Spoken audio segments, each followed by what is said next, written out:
running according to the training exercise plan and on schedule.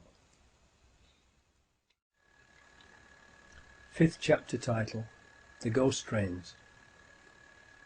Unfortunately for the people who have organised the event, the train that the 4 Muslim actors are supposed to catch, the 0740 AM train to King's Cross Thameslink, has been cancelled, and the next one too, so they cannot possibly make it in time to catch the tube trains that they were supposed to catch as part of the training exercise. The best laid plans of mice and men often go awry, as the hand of God interferes.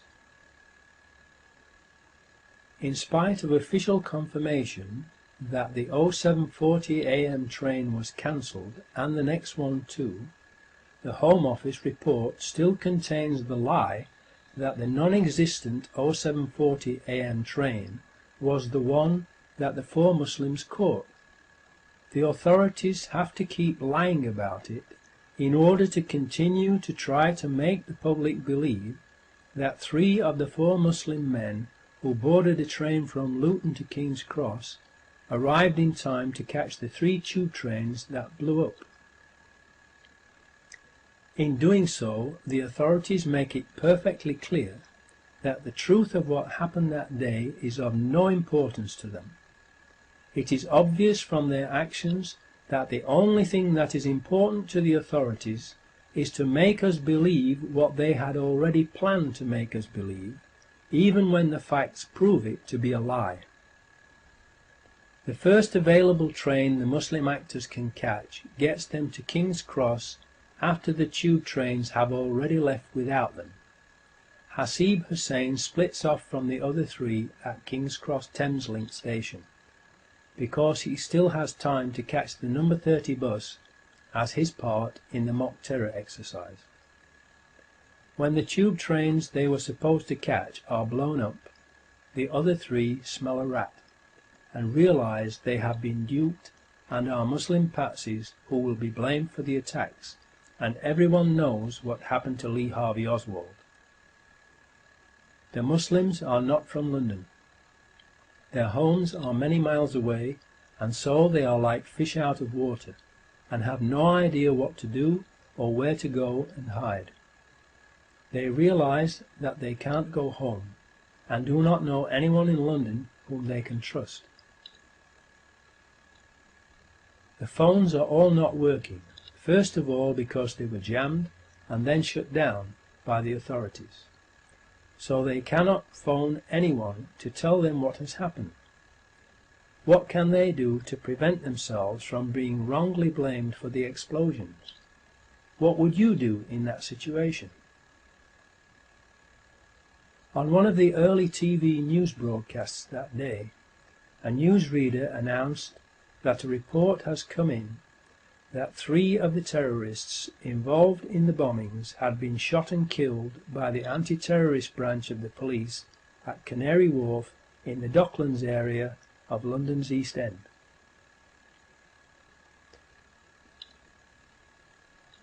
The announcement was made only once and never repeated for obvious reasons. How could suicide bombers possibly have survived the tube train bombings and then been in the Docklands to be shot? In a New Zealand Herald newspaper article it says that 2 people were shot dead outside the HSBC building, and in Canada's Globe and Mail newspaper only 1.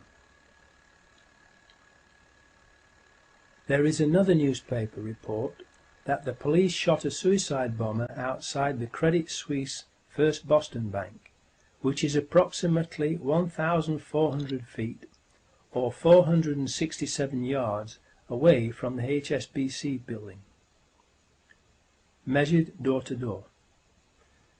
The 2 buildings are very different in both shape and size, and 467 yards apart, and thus they are not easily confused with each other.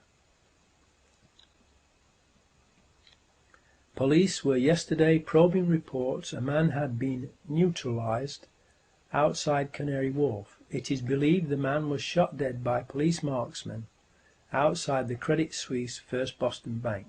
South London Press. That means that the police shot and killed at least 3 suicide bombers in Canary Wharf on 7/7/2005. How could suicide bombers, who were supposed to have blown themselves up on the 3 tube trains, have survived and been shot dead at Canary Wharf? If we have at least 3 of the 4 suicide bombers shot dead at Canary Wharf, and we know they weren't on the tube trains that blew up, because the 07:40 AM train from Luton to King's Cross was cancelled that day, then we have overwhelming proof that they did not blow the tube trains up, and that the blowing up of the 3 tube trains was an inside job. At the Canary Wharf Docklands site there are media companies for the Muslim patsies to have told their story to and cleared their names if they could, and 2 possible escape routes: via air from the nearby London City Airport that has flights to 34 destinations in the UK and Europe, and, if they couldn't fly out, there was the possibility of getting a boat across the Channel to France. 6th chapter title: The number 30 bus. The 4th Muslim backpacker, Hasib Hussain, who has been blamed for the number 30 bus bombing, is reported to have been seen wandering around London, going into McDonald's and eating a beef burger. He is reported to have tried unsuccessfully to contact the other 3 by phone on Euston Road outside King's Cross at 08:55 AM, but the phones were not working because they were first of all jammed and then shut down by the authorities. What happened to him? He was the youngest of the 4, only 18 years old, and described, by those who knew him, as a gentle giant. Therefore he was possibly the least worldly wise, and he was also on his own in a strange city and a long way from home. He might not have realized he was in danger of being framed as a patsy, believed all the chaos around that part of London was just part of the mock terrorism exercise that he was part of, and so just continued with his assigned role, which was to board a certain double-decker bus at an appointed time and sit at the back of the top deck. A double-decker upon which a large advertisement for a play had been placed on one side, reading, "Outright terror, bold and brilliant." Please think about that sign on the side of the bus, and the sick minds of the people who planned the attacks. Now this is where it gets weird, because we are told that Hasib Hussain started from King's Cross Thameslink station and was seen on a number 91 bus travelling west along Euston Road to Euston Station, where he caught the number 30 bus that would have then travelled east, back along Euston Road, retracing his steps back to where he started from at King's Cross, if it had not been diverted into Tavistock Square.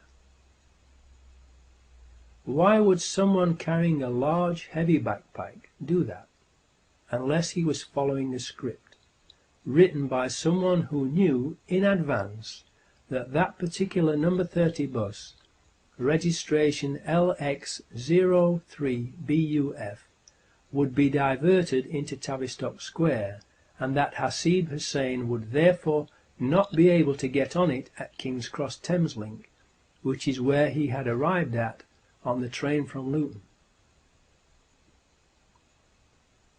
Only someone who is a stranger to London would do that without asking why, because it is a totally illogical thing to do for someone who knows London and knows that the number 30 bus goes past King's Cross Thameslink station, so that they could have caught it there instead.